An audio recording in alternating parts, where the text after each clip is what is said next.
عید کی نماز سے پہلے یہ کام نہیں کیا تو رمضان کا کفارہ آدھا رہ جائے گا۔ یہ ہے صدقہ فطر یعنی فطرانہ۔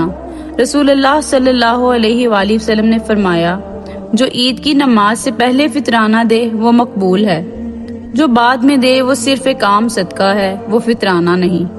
فطرانہ دینا گھر کے ہر فرد پر واجب ہے۔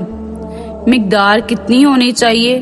2.5 کلو گرام، اس بنیادی خوراک کے مطابق جو ہم کھاتے ہیں یا اس کی قیمت کے مطابق۔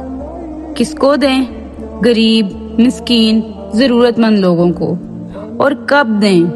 عید کی نماز سے پہلے، بہتر ہے کہ 1-2 دن پہلے دے دیں تاکہ ضرورت مند لوگ عید کی تیاری کر سکیں۔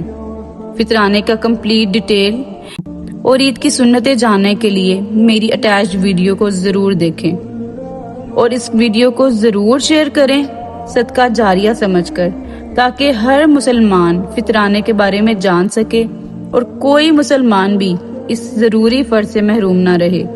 ہنستے رہیں، مسکراتے رہیں، کیونکہ مسکرانا بھی ایک سنت ہے۔ نیسٹ آف لائف پر دوبارہ آتے رہیں۔ اللہ حافظ۔